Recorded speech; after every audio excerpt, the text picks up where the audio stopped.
21 मे 2025 रोजी सद्भावना दिवस भारतरत्न माजी पंतप्रधान स्वर्गीय राजीव गांधी यांच्या स्मृतीप्रित्यर्थ स्टेशन चौक पुलगाव येथे स्वर्गीय राजीव गांधी यांच्या प्रतिमेला पुष्पहार अर्पण करून व श्रद्धांजली अभिवादन करून सर्व सन्मानित पदयात्रींचे पुलगावकर जनतेकडून पुष्पहार देऊन स्वागत सत्कार करण्यात आला। कार्यक्रमात माजी नगराध्यक्ष मनीष कुमार साहू, गजूभाऊ पचारे, महेश दिघाडे, अध्यक्ष शिवसेना, ॲडव्होकेट विद्याधर माथने, वेदांत साहू, विनोद दुबे, इरफान बेग, नीरज ढगे, अभिनव साहू, मनोज काणेकर उपस्थित होते। विदर्भ राज्य झालाच पाहिजे अशी अनेक घोषणाबाजी करून समोर अमरावती जिल्ह्याकडे पुनश्च पदयात्रेचा मार्ग प्रशस्त करण्यात आला। विदर्भाचे स्वतंत्र राज्य मिळवणारच हे उद्दिष्ट ध्येय डोळ्यापुढे ठेवून 13 मे 2025 ला विदर्भ संकल्प यात्रेचा शुभारंभ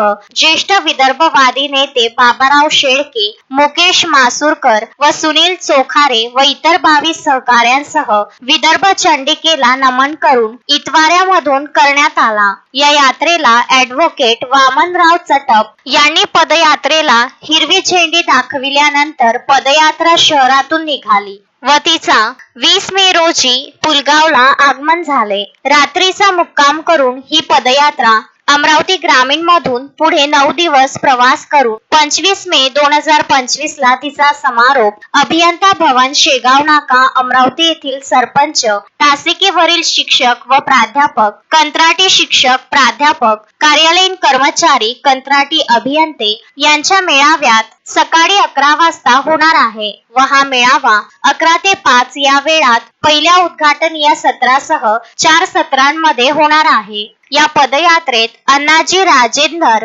हरिभाऊ पानबोडे, लता अवजेकर, नीलकंठ अंभोरे, परसराम राऊत, प्रतिभा बाणाईत, जनार्दन इंगळे, पुंडलिक धोटे, अमित मानुसमारे, प्रशांत बाणाईत, चिरंजीव एकलव्य बाणाईत सतत पायदळ चालत आहेत। अश्विन शहा, विदर्भ न्यूज, वर्धा।